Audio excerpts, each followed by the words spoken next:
Hi, I'm glad you stopped by. I'm going to read the story called Funny Valentine. Sister Bear and her friends were jumping rope during recess. They were jumping partly to keep warm because it was February and partly because they loved to jump rope.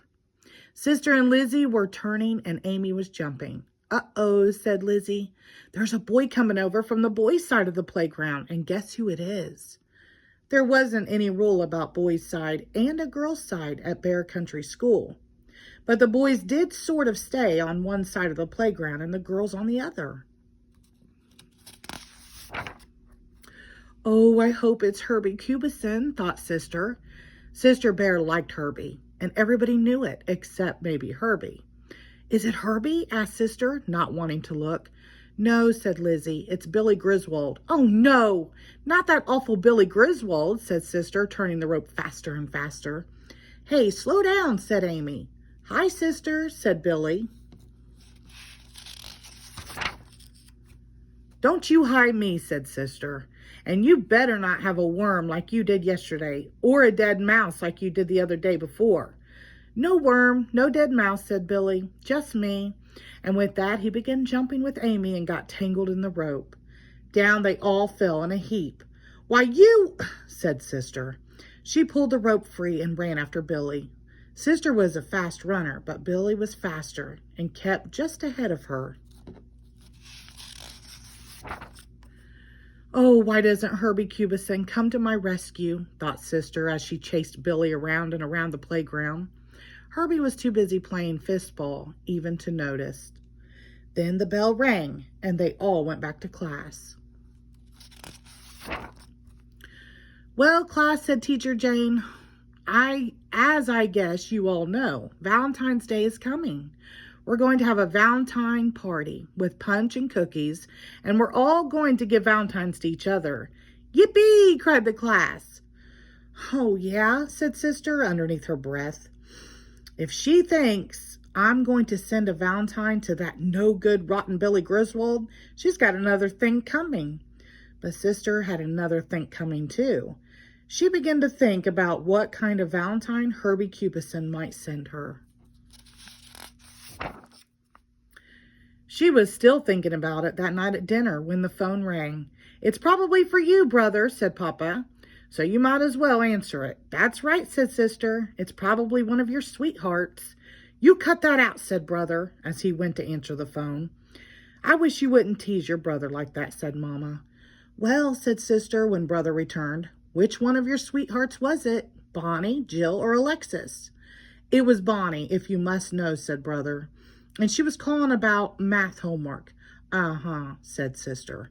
But that's not the real reason she was calling. The real reason is that Valentine's Day is coming, and she wants to make sure you send her an icky, sticky Valentine with lots of kisses. You cut that out, shouted Brother. Mama, if she doesn't cut that out, I'm gonna. But the phone rang again. It's probably Jill this time, said Sister, as Brother went to the phone. My dear, said Mama, there's nothing wrong with Brother having friends who happen to be girls. And there's nothing wrong with Valentine's Day. Your Mama's right, said Papa. And not only that, I seem to recall that Teacher Jane has a Valentine party every year. And I bet you're going to get a whole bunch of Valentines yourself. That's right, said Sister, but that's because we have to. Teacher Jane's got a rule. There goes my little clock. It was true. There were 24 cubs in Sister's class, and every cub had to send a Valentine to every other cub. They didn't have to be expensive, and you can make them if you wanted to. Sister thought she might just make one for that no-good rotten Billy Griswold. She began to think about what it might say. A penny for your thoughts, said Mama. Said Sister. I was just thinking of a Valentine to send to Billy Griswold. Is Billy a special friend of yours? Asked Mama. A special friend? Said Sister, her eyes flashing. Does a friend knock you down when you're jumping rope? Does a friend chase after you with a dead mouse? Does a friend put a hop toad in your lunchbox? I suppose not, said Mama, but... There are no buts about it, Mama, continued Sister. That Billy Griswold is no good.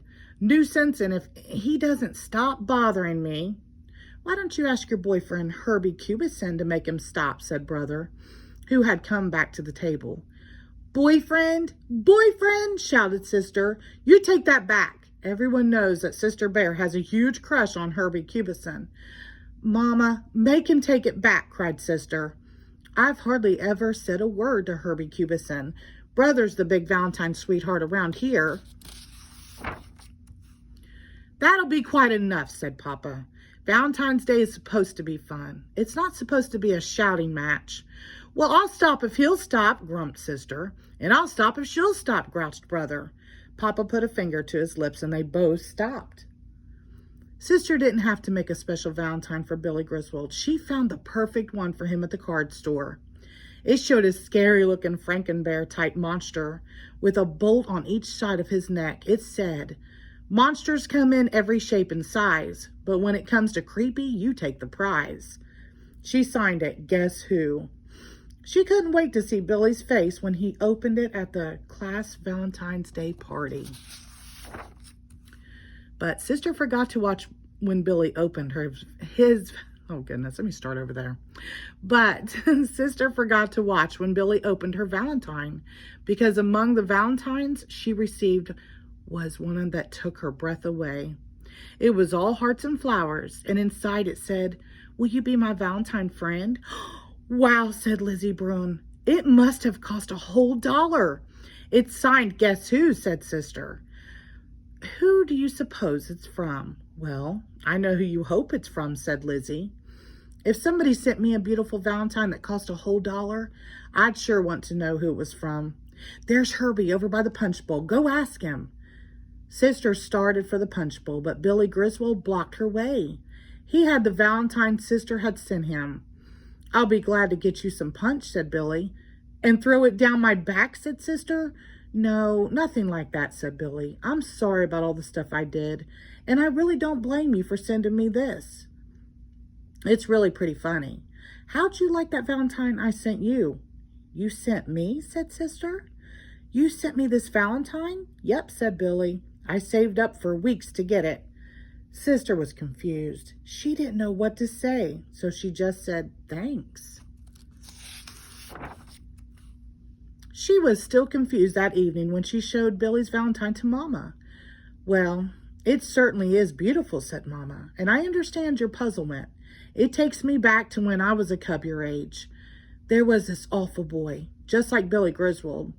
He was just awful. The things he did. One time he chased me with a 1,000-legger.